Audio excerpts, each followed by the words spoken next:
The storm crashed across the sky in a relentless fury, flickering light and shadow through the shattered windows of the old institute.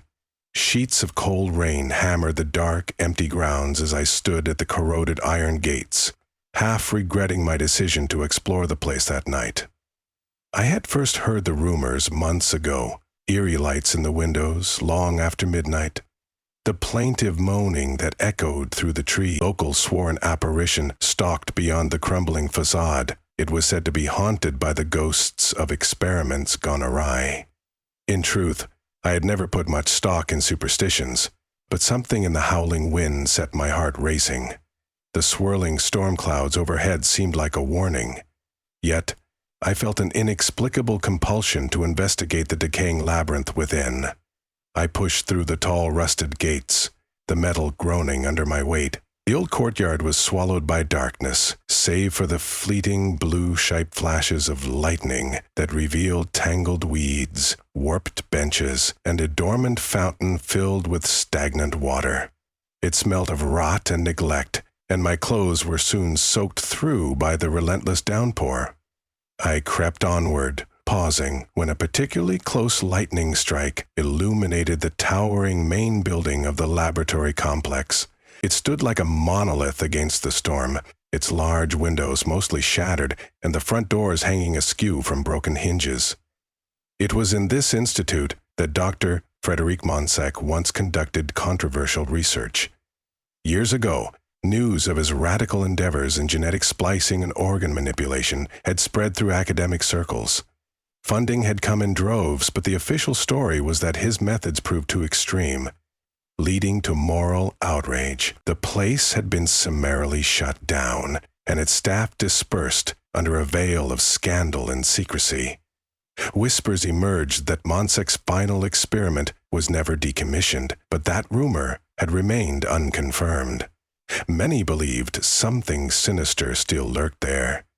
Now, with thunder rumbling like an omen overhead, the building's facade looked as though it were glaring at me. With empty windows for eyes, I slipped inside through the broken front doors. The shards of glass and twisted metal threatened to slice open a careless footstep. The hallway stretched into darkness, thick with a smell of mold and ammonia. My flashlight beams sliced through dust motes swirling in the stale air. Graffiti in large letters spelled out warnings: "Turn back, monster lives here," and "abandoned for good reason." My heart pounded as wind-driven rain gusted in behind me, whistling through cracked walls and broken glass, creating an unearthly choir of moans. Lightning flashed again, revealing a corridor where doors hung open on each side.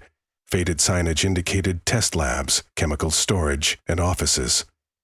Among the fresh wreckage, I saw older, more ominous signs of violent destruction. Deep scratches gouged into the floors, strange stains that might have been dried blood. Every now and then, the rumble of thunder seemed to echo in the halls. I tried to reassure myself it was just a storm, but felt a prickling at the back of my neck, as if unseen eyes followed every step. Despite my better judgment, I ventured deeper.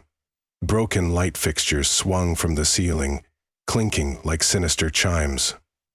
I passed a lab cluttered with scattered syringes and shattered beakers, their shattered fragments glinting in the dull glow of my flashlight.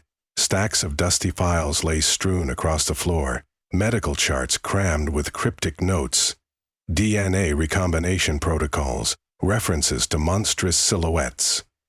Each document told part of a story I could piece together. Experiments combining human cells with various animals, attempts to create new forms of life that might defy natural limits. I paused by an overturned metal gurney. It lay scuffed and bent with something like dried fluid caked onto the metal rails. The drip of water from the leaking ceiling made an incessant tapping that lured me into a strange trance. I pictured ghoulish scenes, bodies strapped down for unholy procedures, bright surgical lamps revealing tear-streaked faces. Perhaps Dr. Monsec had not just aimed to push the boundaries of science, but intended to tear them apart. What might have emerged from such twisted ambition? A sudden crash shattered my thoughts. Something large had fallen or been thrown on the next floor up. My breath caught in my throat. Within seconds, lightning illuminated the foyer behind me. For a moment, I thought I saw a hulking shape lurch past the main staircase. The darkness swallowed it again in an instant. My blood turned cold. Could it be the rumored creation? I suppressed a terrified whimper and edged toward the staircase, stepping carefully around scattered debris. Every inch of my body screamed at me to turn back, run out, and never return. But I could not resist the horrifying allure of discovering the truth. I climbed the stairs, each creaking step echoing like a pained groan. The banister was warped, polished brass corroded to a sickly green, and every flash of lightning accentuated the grime coating the walls. On the second landing, I found footprints where the dust had been disturbed deep, inhuman imprints, elongated in shape, with digits that suggested claw-like appendages. My flashlight beam trembled, and I clutched the banister for support. The footprints trailed off into the darkness of the corridor. The corridor was lined with rooms that had once served as Dr. Monsek's personal laboratories. Inside several of them I spotted battered cages, each large enough to hold a grown person, or something else of similar size. Bars were bent from the inside as though a ferocious strength had torn them apart. My hands shook while I hovered near the threshold. Then I heard it, a heavy scraping sound like claws on tile, echoing from one of the deeper labs. It sounded slow and methodical, as if searching. I swallowed hard, flicking off my flashlight for fear of being discovered. Clinging to the wall, I edged along the corridor and dared to peer into one of the labs, where the door was slightly ajar. Light from a broken window revealed trays of scalpels, saws, and vials of strange liquids. Gurneys and tables were arranged haphazardly, veined with dark streaks that told of old experiments and frantic struggles. On a far counter stood a row of half-formed creatures preserved in jars of amber fluid, horrifying amalgamations of animal and human traits. One jar contained what appeared to be a partially formed head with mismatched eyes and twisted jaws. My stomach churned, and I nearly dropped my flashlight. Another cacophonous crash jolted me. Lightning splintered the sky again, and I saw something move at the end of the hallway, a large, hulking mass outlined for just a second. In that frozen instant, I glimpsed an abomination. Its limbs were long and sinewy, shoulders unnaturally broad, and the skin, if it could be called that, looked scarred and mottled with patches of coarse hair. Its face remained hidden in the darkness, but an unearthly growl rumbled through the hall. The thunder rolled in tandem as though nature itself answered the creature's rage. Biting down a scream, I stepped back into the laboratory, quietly pulling the door shut so I could be out of the beast's direct line of sight. I found a corner to hide in behind a toppled metal cabinet. My heart pounded so loudly I feared it would betray me. With every breath, I recalled the rumors. An experiment so vile that even Monsek's staff had refused to continue. Yet, it lived. An unnatural thing forced into existence, likely in constant agony. And now, whatever intelligence it possessed was singularly focused on seeking vengeance against the world that had abandoned it. Or perhaps simply any intruder who dared invade its domain. A shrill scrape penetrated the door, the creature's claw dragging along the plaster. I sensed it searching for me, testing each room, each corner, determined to find its prey. As lightning shimmered through the broken window, I counted the seconds between strikes. My breath shallow, I risked a glance at the door. The handle rattled slightly, as though from an unsteady, powerful grip. Perhaps it could smell me. I remembered that some of Dr. Monsek's notes hinted at heightened senses, the fusing of advanced predator instincts with a man's cunning. Thunder boomed, and rain battered the windows with renewed fury. By some miracle, the creature moved on, further down the corridor, evidenced by growing distance in the scraping, scuttling sounds. I waited in that cramped hiding spot, forcing my breaths to quiet. The walls seemed to close in around me, the murk of old chemicals stinging my nose. My mind reeled with a single question: how to escape? Eventually, I mustered the courage to open the lab door. The corridor outside lay silent, drenched in faint illumination from the flicker of lightning.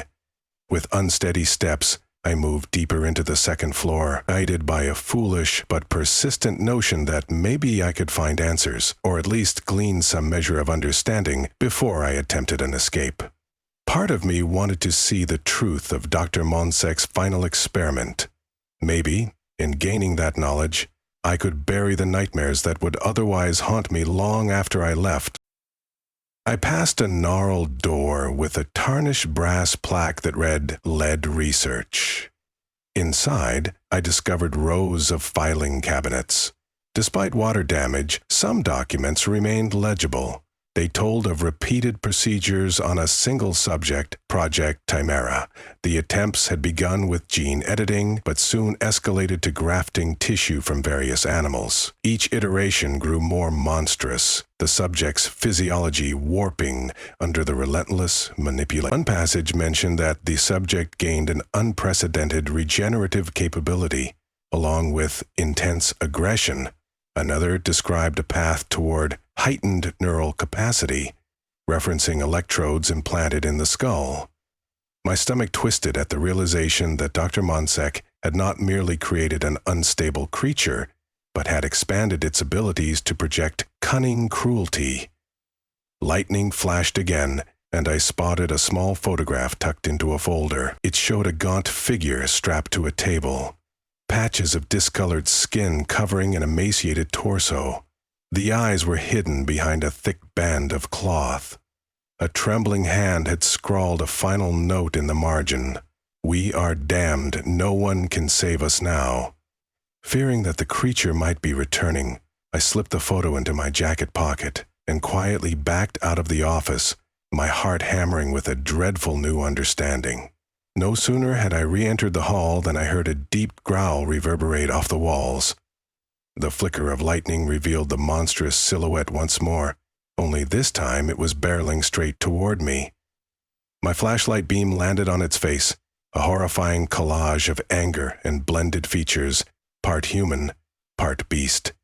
One eye was sallow and sunken, while the other bulged unnaturally, reflecting the savage glint of the storm's lightning. Its mouth appeared to have been carved open wider than normal, revealing jagged teeth that belonged to no human mouth I had ever seen.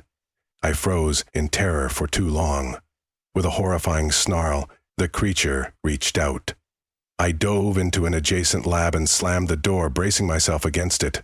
Wood splintered under the impact as the monstrous creation flung its weight forward, shrieking in raw fury. My mind raced.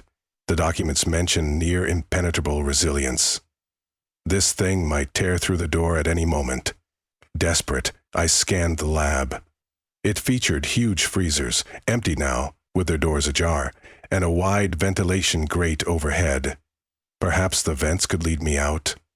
My arms trembled as I hauled a metal stool beneath the grate and climbed atop it, prying the rusted covering with numb fingers. The creature smashed against the door again, splinters raining down around me. Just when I thought it would burst through, I managed to yank the grate free. With adrenaline surging, I scrambled into the opening, scraping my elbows against jagged metal. Right behind me, the door crashed open with a splintering shriek, and the abomination's roar filled the space. I crawled frantically through the claustrophobic vent, ignoring the painful nicks and cuts. The creature slammed a huge hand under the vent behind me, its claws ripping at the metal. Thunder rattled the entire building. My heart hammered in my ears, and for one terrifying moment the vent sagged under my weight.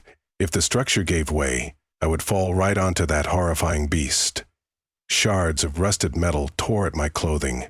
I moved as fast as possible, my mind grasping for the faintest hope that somewhere in this collapsing labyrinth there was a safe path out. The vent eventually opened into another corridor. I kicked out the grating and dropped onto the floor below, ankles buckling on impact. Immediately I recognized the faint stench of disinfectant and old collisions with chemical residue.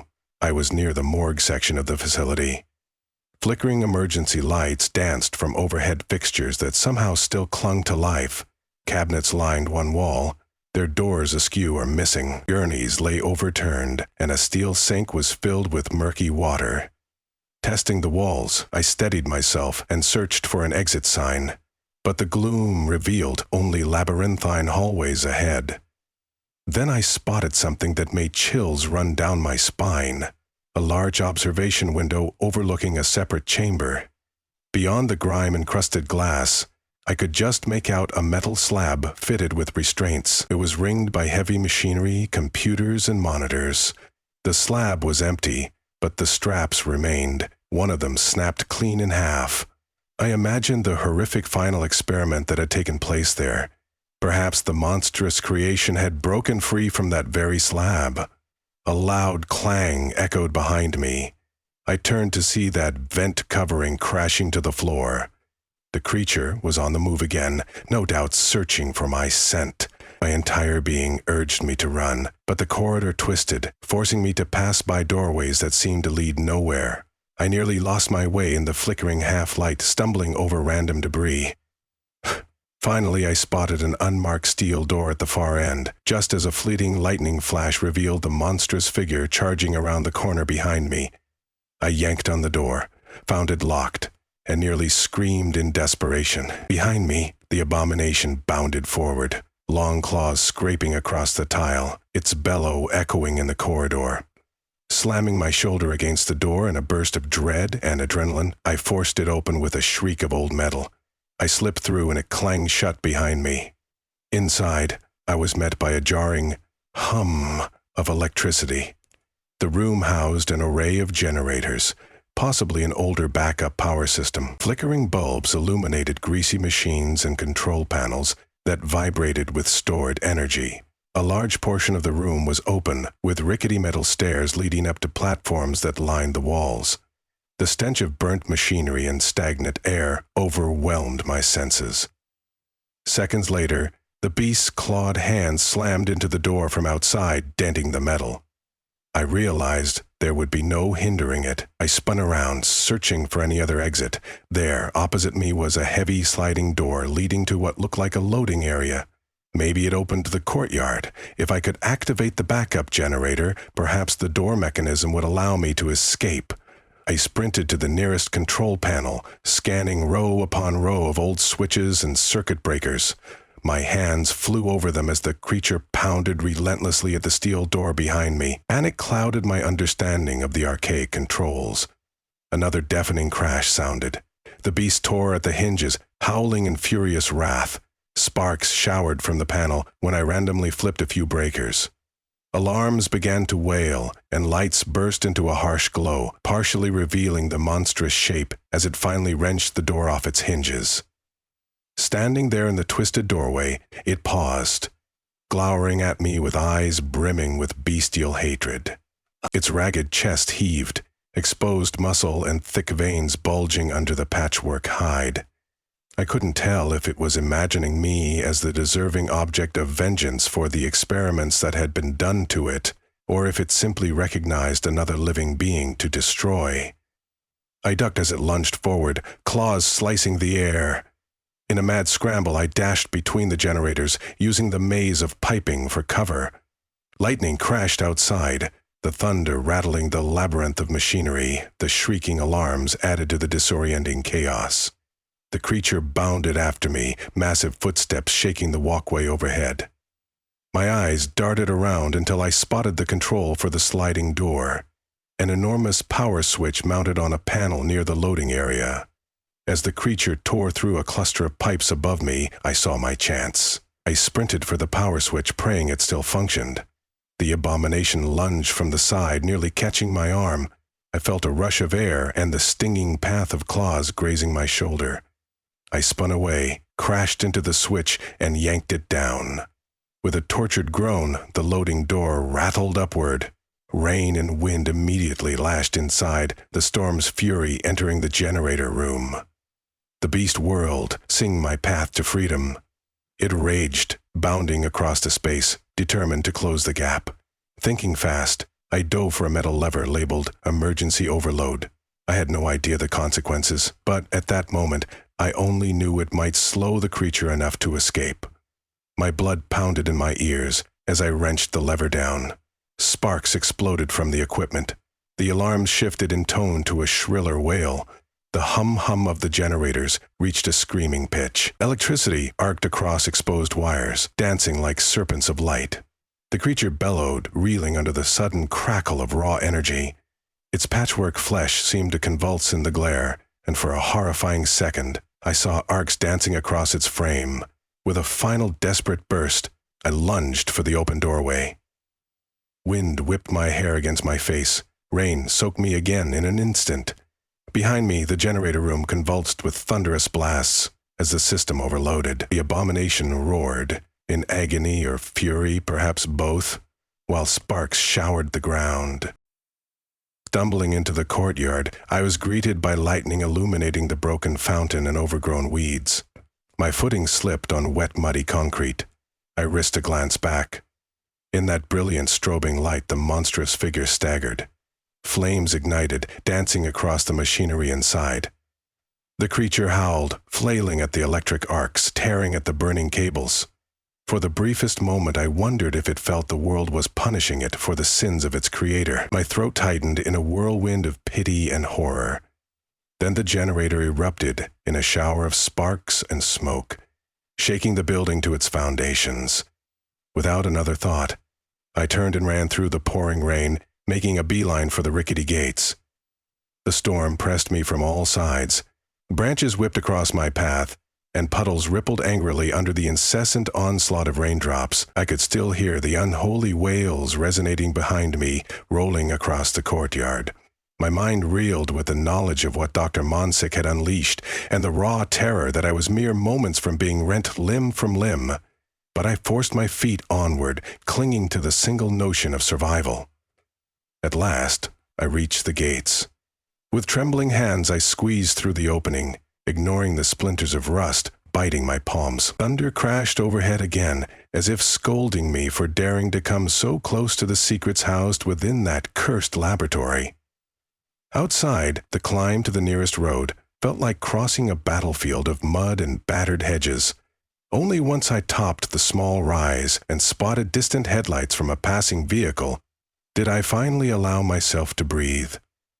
I collapsed to my knees in the sodden grass, doubled over, drenched and trembling. Dewey! Lightning continued to illuminate the laboratory behind me, revealing columns of black smoke rising into the night sky. I do not know whether the monstrous creation perished in that hellish inferno, or if it survived to haunt those halls anew.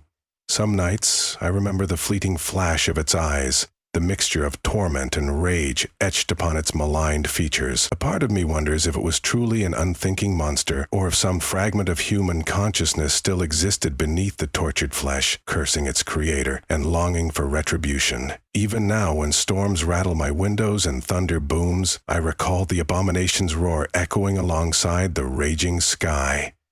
I wonder if the twisted science that birthed such a being can ever be undone, if the secrets of that laboratory remain waiting to be discovered by some other poor soul.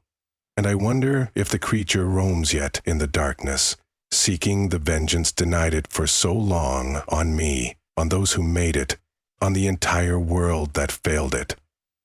In desperate hours, I pray fervently that the laboratory's final flames consume the last wretched fragment of Dr. Monstrous' creation.